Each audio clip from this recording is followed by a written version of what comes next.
Hello and welcome. This video is dedicated to a full explanation of the game Zero Labs. This video will cover everything from world and facility context, core features of Zero Labs, alpha overview, beta overview, transition from one to another, and why we made Zero Labs, as well as strategy concerns and how you could contribute. And finally, I will end off with an outro. So let's discuss, what exactly is Zero Labs? Now, if we talk about the core idea, to keep it simple, Zero Labs is an FPS shooter game where you are put into 3v3 or 5v5 matches against other people. You can play in various game modes and different maps. Those maps being procedurally generated, which means you will have endless possibilities for what type of maps there are.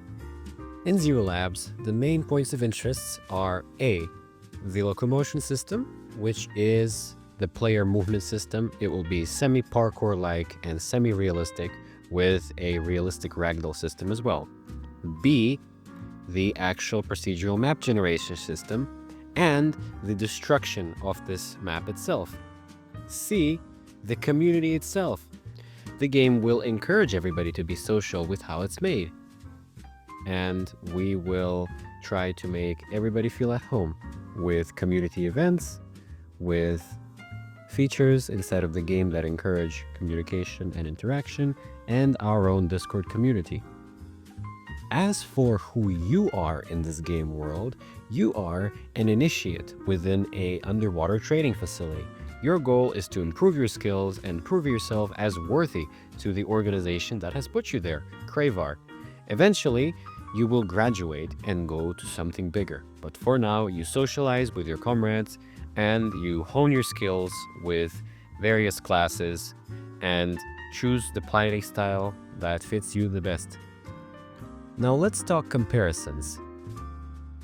I've always been told that Zero Labs is very similar to Rainbow Six Siege, and I quite agree with that. Rainbow Six Siege is an operative-based FPS shooter which involves a lot of tactics and skills. The map is semi-destructible and combat happens outside and inside buildings. However, from what I know, it happens mostly inside. Inside of Rainbow Six Siege, you use gadgets and different classes with their own abilities to fight your opponents, and most importantly, you use your surroundings such as walls, doors, windows, and other things to get on top of the other team by destroying, exploding, breaking, using, etc. These specific aspects are very similar to the vision we have for Zero Labs. Another game that is very much on the line with our vision is the Finals. It is almost a precise copy of our game. It's just that they went an entirely different direction with the lore and the context. But to keep it simple, the Finals is very much what we intend Zero Labs gameplay to be. The Finals offers very immersive destruction and also takes place inside of an arena, which is the same with Zero Labs. However, the Finals is more of a show-like game for money, as I know, where many people in the audience watch. In Zero Labs, it's totally different, and it is meant for training. And in the current stage of Zero Labs, there's going to be no audience watching you, because there's no need for it. I can tell that the Finals is more of an entertainment approach than anything, but the destruction system is very much what we are looking for. A blend between Rainbow Six Siege and the Finals is the precise vision we have for Zero Labs, with buildings being able to collapse, while combat inside of buildings still is very interesting and immersive. The Finals also offers a large variation of different cosmetics, which is something we also foresee for Zero Labs to make players look unique, and so there's more opportunities to socialize and more reasons to play the game and grind in tournaments and other stuff. And the final game that we have been compared to is Rivals. Though I don't see too much similarities, I do see a similarity in quick matches with minimalistic looking arena where players fight each other in a rather quick-paced format. Though I don't think this is a direct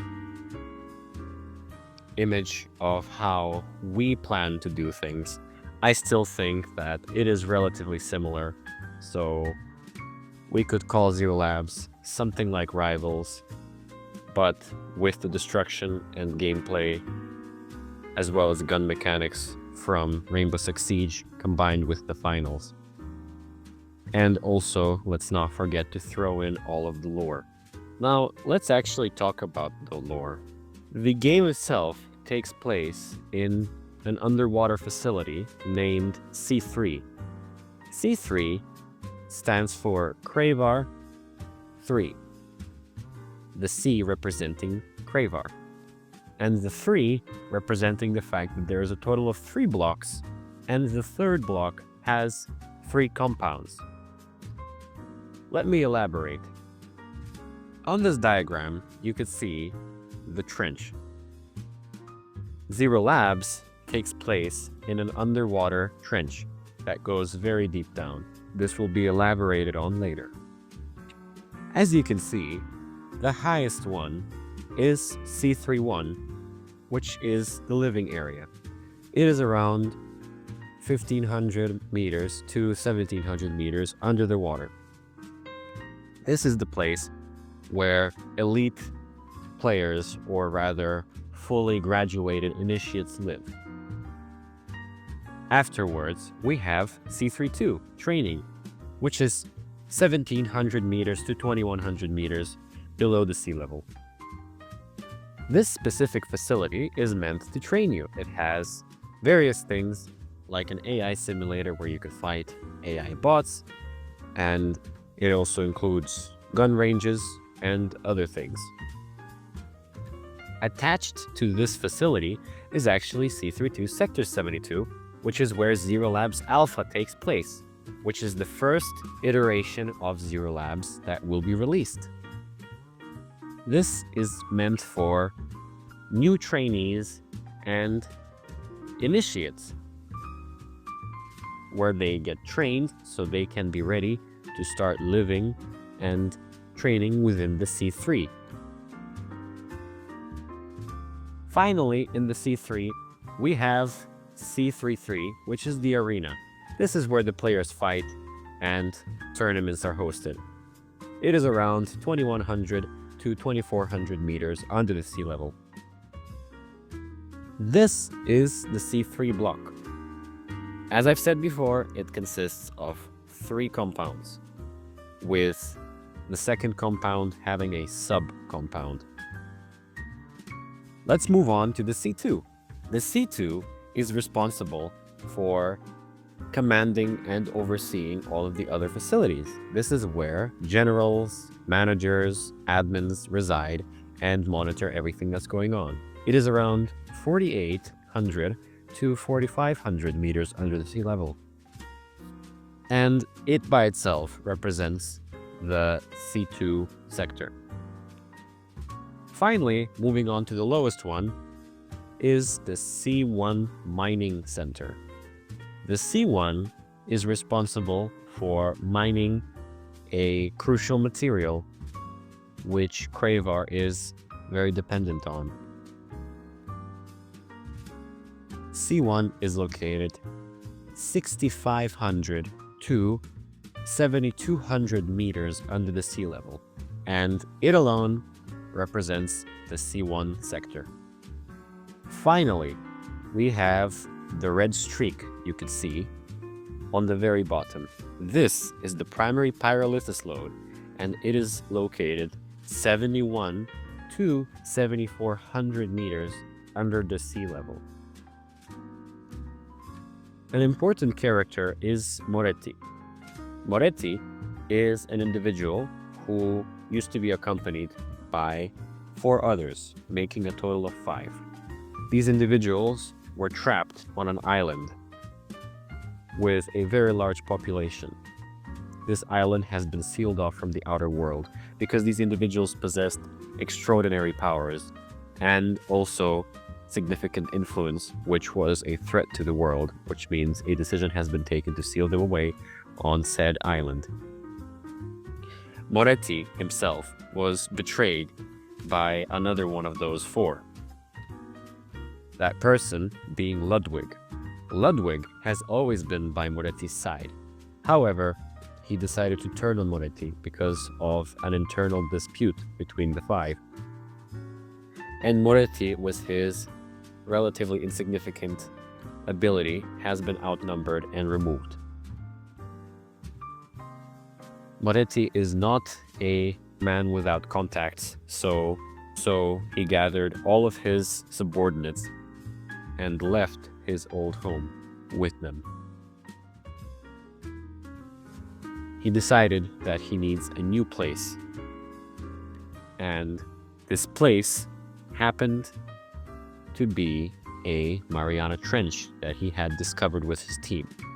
He found it highly suitable for an underwater facility. However, when researching the depth of this trench, he had discovered a mysterious material with a red glow and a powdery texture. Once excavated, they discovered that this material is able to transform heat into plasma, which means even if you held up a lighter to it, it would erupt in flames of plasma while not losing much of its own mass. This basically means that it's technically an infinite source of energy, which was a massive breakthrough for Moretti. Another thing they pointed out is that this material is highly explosive and highly reactive, which can be very dangerous, however, can also very much be used as a weapon. Moretti found this place a gold mine, and he knew that he needed to secure himself in this place not to be discovered. This is why, after building the 3 sectors underwater, he had made a deal with a local rich man named Sahej to build a paradise resort above his facility. He did not disclose why exactly Sahej should build it there. However, he covered it up as a diamond mine and said that Sahej will receive diamonds from the depth of this trench. Thus, Sahej called his paradise resort Diamond Paradise. As you can see on this diagram, the resort is quite large and is positioned in the center of this body of water. Down here, you could see the first facility appeared, and it is directly under this resort, meaning it is completely hidden away from anyone's eyes, and all suspicion is removed from any tourist or visitor. Now, Moretti has everything he needs. He has a powerful material that could be used as a very powerful weapon and power source. He has many high-tech facilities ready to be filled with people. But what is he missing? He's missing you. You being those people he has to fill the facilities up with. This is why the C3 has been built. The C3 is solely responsible for maintaining soldiers, or rather people that will use said weapons made from this material to take revenge on Ludwig and perhaps also topple over the rest of the 4. But how does Kravar get you? Well, look at this. These are slums. It's your home. You yourself are a son from a poor family. Your parents struggle with money and have health issues because in this island, poverty is a real thing. So, Kravar appears And guess what Kravar has? Kravar has money. So, Kravar visits your home and tells your parents that you have been accepted to an educational program within Kravar. And they pay your parents so you come with them, whether you like it or not. And then, all they have to do is simply take you to the facility, and now Kravar has a new initiate. Now that you have learned about the lore and everything that there is to do with it, how about we talk about the real fundamentals of the game? The first and most important thing of the game is locomotion. We find it that how you move around the game is most important, and we want it to make as fun and engaging as possible. We are going to have walking, running, crouching, sliding, leaping, proning, rolling from various stances, which means you're going to be able to roll while in a jump, you're going to be able to roll while proning, while leaping, etc. Then we have crawling, swimming, ledge grabbing, climbing, swinging, vaulting, and also omnidirectional jumping, which is basically jumping, but you can jump in any direction, and the animation is different for each of those directions. I would like to point out that all locomotion in Zero Labs is physics-based, which means it can all be interrupted. Let's say you're jumping and then you get hit by something, you will start ragdolling and topple down. Next thing is the weapon system. We aim to make a immersive weapon system where the weapons feel real and every shot has an impact. We also aim to include many different weapon mechanics that are distinctive for every weapon type, which means our game will include pistols, assault rifles, shotguns, sniper rifles, submachine guns, designated marksman rifles, light machine guns, heavy machine guns, flamethrowers, cryo throwers, plasma-powered weapons, gravity-based weapons, rocket launchers, and many, many, many more, which I could not fit on the slide because it is too much weapons. This system will also be accompanied by a melee system, where we also have a very, very large variety of weapons, such as combat knives, daggers, batons, hammers, knuckles, flame swords, ice swords, hypersonic swords, rocket-powered hammers, improvised melee tools, energy spears, plasma axes, chain whips, dual short swords, halberds, shock batons, trench shovels, reinforced shields, and other weapons. The main foundation of the system is leaning more to a hack and slash type of system, where you are going to be where the player will act similar to any other hack and slash game. The difference here is that some interactions will take a quick mini game to complete. As an example, sometimes when you're getting shot, you will have the option to deflect bullets, but you need to time it right. There will be an audio cue where your sword thinks it's ready to deflect the bullets, and you will need to time it perfectly to do that. But it's all very possible. You'll be able to charge up your attacks, smash walls, and also destroy your enemies with any sort of melee weapon you can imagine. Now let's talk about destruction. Destruction in Zero Labs is quite unique because we decided to take a modular-based approach, also including physics in this concoction. So how does it work? Well, when something is modular, it is usually made up of modules. And when it's made up of modules, it means it's like puzzle pieces in a Lego set. What we did is we have frames, which is something that makes up the skeleton of the building. You can see that on the image on the very right. And then we just have walls and puzzle pieces that slot into those holes that we created.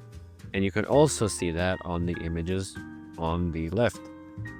When the destruction system is module-based, it means that your game doesn't have to process an entire game object when it's getting destroyed, which means if I shoot a rocket at a wall, only the wall will be affected. If the blast zone hit only it, which means if there's an explosion, it has a blast zone. And whatever this blast zone covers will become an actively destructible object. Everything else will stay static and indestructible, meaning that there will be no lag. This also means that realistic toppling physics are very possible because we're going to include constraints like in a real building. Consider this as nails in real life. If you have a bridge that is made with nails or screws, and then you remove some crucial supports, these nails are going to be under a lot of strain and eventually they will snap, causing this structure to collapse. Same here, we will also have constraints which are like nails, and they will have a percentage of how much health they have, to be simple. So if the strain on them is too much, they have the tendency to snap, causing the building to topple over. Zero Labs will also include many objects and props around these buildings, such as light switches, power generators, explosives barrels, oil barrels, gas barrels, water barrels, regular barrels, crates, computers, screens, street lamps, and a whole lot other stuff, which is all interactable, usable, draggable, throwable, and of course, destructible. Now, let's talk about something called the character system. All the character system is just quality of life mechanics for your character to feel very nice when you play him. What does this mean?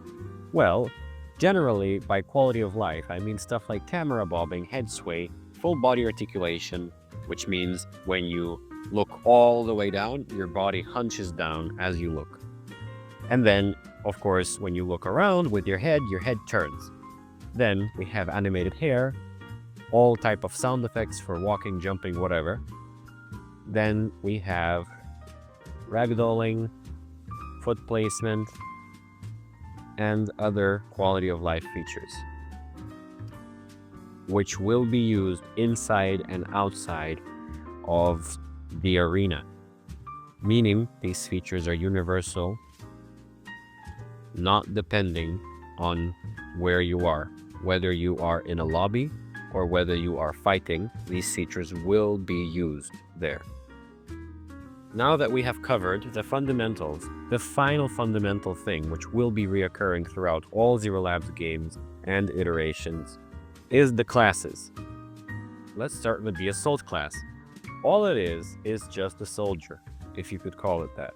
Uses an assault rifle and is a frontline fighter. Moving on, we have the Sniper. Obviously, the Sniper uses a sniper rifle paired with some sort of sidearm. It is meant to shoot people from a long range. After that, we have Recon. Recon perhaps favors SMGs and quick weapons.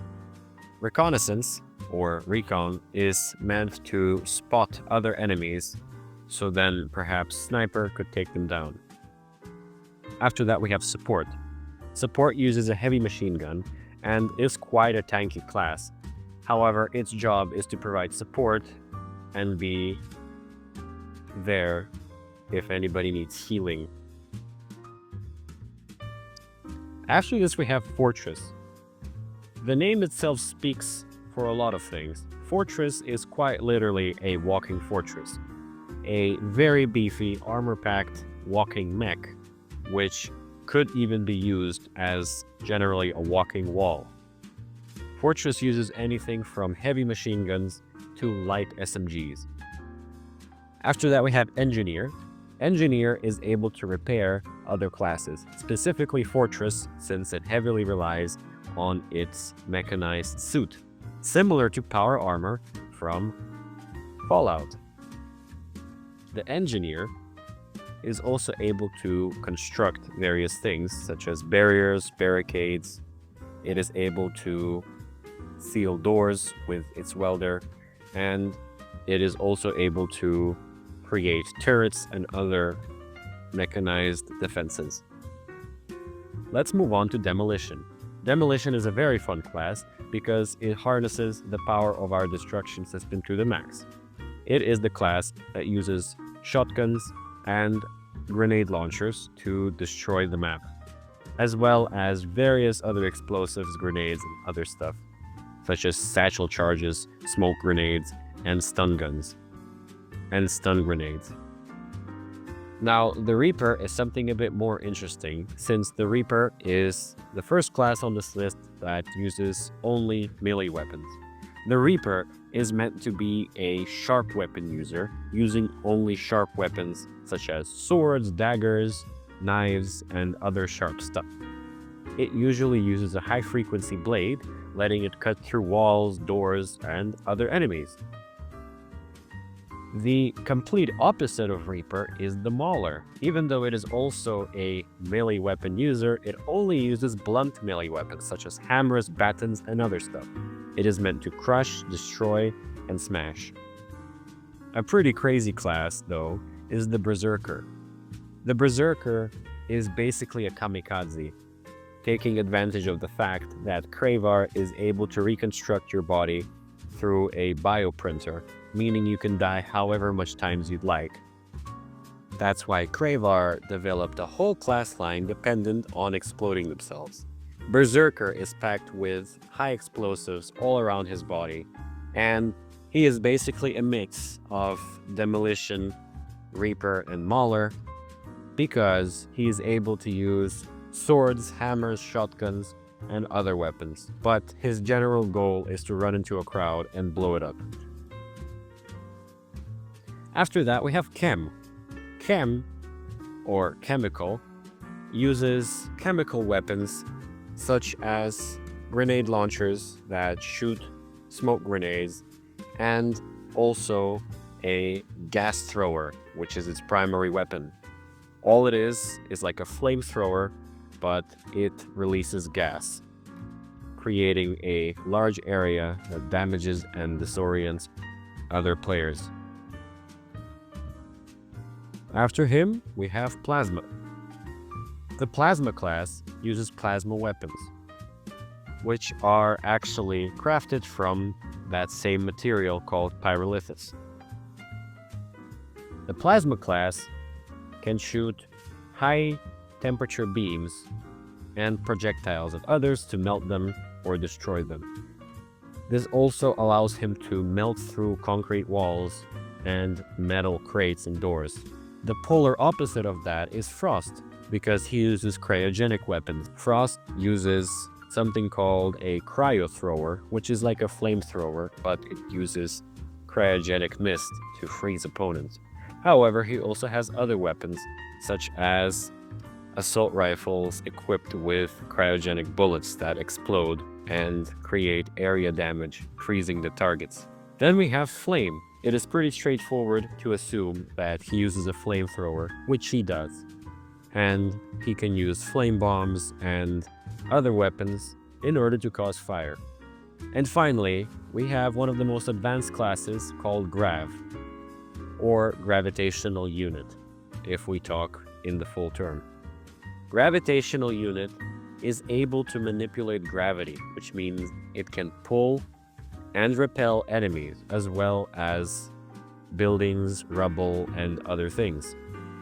Grav is the final class that you unlock because it is very advanced and one of the most high-tech classes Kravar has produced. Now that all of the fundamentals that will be reoccurring throughout the games are covered, let's actually talk about the games. The first game that will be produced for Zero Labs is Alpha. Alpha is not the stage of the game. Alpha is a code name. And here is what Alpha is. To keep it simple, all Alpha is just a limited version of Zero Labs. This is done intentionally, so the game will have fewer developed systems, less environments. Of course, it's going to have a smaller class progression system, but it still remains a functional experience, which is meant to be kind of like the first step of giving Zero Labs to the world. If we talk lore-wise, Zero Labs Alpha takes place in Facility C32, Sector 72, which I have shown you earlier. And all this is a special sector for initiates, which is people that have not graduated yet to be called full-fledged Kravar officials or soldiers, which means they're still training, or if you could have it be in more real-life terms, you could say they are in university, studying to actually go out in the real world. Now, the purpose of Zero Labs Alpha is to basically deliver core gameplay and establish a foundation for future development and progression towards beta. This also gives us a very unique thing that many games don't have, which is progression. We will start from something and end off with something else, which is bigger, better, and more interesting. We plan that Alpha will operate for about 1 to 1.5 years. In this duration, it will receive updates, refinements, and generally just adjustments based on player feedback. Also, the more the game progresses, the more lore-related stuff will pop up. This will pop up in the game experience itself, visually, and it will also pop up in the community server we will be hosting for this game. Now, let's move on to beta. Beta is the final version of Zero Labs. This is when you graduate the initiate facility. The identity of beta is, as I said, the final version and the fully realized version of Zero Labs. It expands everything, from content to systems to maps to guns to everything. Which means not only is it going to have an economy, a fully fledged progression system, it's also going to have numerous community features. It's going to have a massive lobby where you can have your own dormitory, aka house, and it will have many socialization features such as other things as well. If we talk about lore, this represents the main story. If we think about Alpha as the prequel, this is the actual movie itself, with lore progression, an end-off, and a story. And the purpose of this game is to represent the peak vision of Zero Labs. This is the final masterpiece, which is the game where we go all out. While Alpha only runs for about 1.5 years, Beta will run indefinitely, and we will keep upgrading and updating the game as time passes. Now let's talk about the transition, because it's pretty important. So the first step is actually finishing Alpha, and then ensuring that we have a stable working build that's ready. After that, we will share Alpha to small communities for controlled testing and feedback, and after that, we will release it publicly once it reaches stability and readiness. Then we wait 1.5 years until Alpha is at its peak and we have fully improved it and we feel like the time is ready. Parallel to that, while Alpha is running well and perhaps funding us, we will start development on Beta while Alpha is still running, utilizing Alpha's funding for Beta. Beta will be completely hidden from any players, so they will not even know a beta is coming. After that, when we think Beta is ready enough, we will start hinting in Alpha that something is going to happen. And then, finally, when Beta has finally taken its true shape and is ready to be revealed, there will be a massive graduation day event in Alpha, where everybody will graduate, get badges, rewards, achievements, and a massive cutscene will play where everybody gets onto a underwater train and travels to the new facility. And this marks the day where Alpha is completely removed and replaced with Beta. And from then, a new journey starts for the players. This was pretty much all of Zero Labs. But you might be asking yourself, why is Zero Labs? Why did we make this game to begin with? Well, if I'm being honest with you, I just got kind of pissed off, to be honest. You can't blame me, because gaming just looks like this nowadays. Big, massive studios with not so good game ideas harness a large amount of people, including a lot of children, and just profit off of it. Some of these studios don't even care about their players and just do it for profit, which they get a lot of. So I really think this has to stop instantly. And I have a good plan for Roblox on how we could actually make this game work practically. Because from what you've probably heard, it sounds like a very big, ambitious project, but we got this strategy of making this come to life also figured out. So hear me out. I know some of you will be confused about this idea and will say that it won't work, and I don't blame you, because this is a very risky, scary, big, and confusing idea. You also may say that others tried this before. There was games that were made very creatively and very interestingly with cool features, cool destructions, whatever, but they never got any recognition. Well, think about this. When you make a game of this caliber, it's already hard to maintain it, right? You have to maintain the engine, and then on top of that, you also have to maintain the community and the actual social media marketing of this game, which means you have a lot of stuff to maintain, right? This is why we chose the alpha beta approach. We're gonna start small intentionally, and we're gonna grow with our community to something bigger, which means they grew with us. Now, let me tell you when this all started. This all started somewhere around in December 27th, 2023. And that was the day that I felt it was enough. I felt that I've had enough of these cheaply made games earning so much money while I can't have fun because they can't manage a good community. So I have decided to make my own game. And you might say that this is a very long time, which I would agree with. It's almost 2 years. But let me explain to you what exactly we've been doing all this time. So even before December 27th, we've been kind of planning the game. And then, starting off from that point, it's been deep planning and trying to figure out how the hell you make a game. Because me and everybody who decided to join me on this journey are completely new to all of this. And finally, around in 2024 or 2025, we finally realized how to make a game, how to properly manage stuff, and how to maintain a game development team. Would you like more info? Well, if that's the case, you can find these following documents in our server or in the website I will attach below. If you want to dig a bit deeper with stuff that's a bit older, you could check these documents out. However, I do have to warn that they are not as relevant as the newer ones because the vision did slightly change over the time. This is pretty much it. But hang on there. You're watching this and maybe you're already bored from all my talking, but listen, if you think this is interesting and you'd like to help out, maybe at least share this with someone. Or if you think you're capable, not even depending on what your skills are, we need anybody to help. If you think you're capable, you can help me out. Because why have me working when you could join me too? Regardless, I hope you enjoyed watching this video, and all of the timestamps, links, and contact details can be found in the description of this video. Thank you very much for watching, and I hope to see you soon.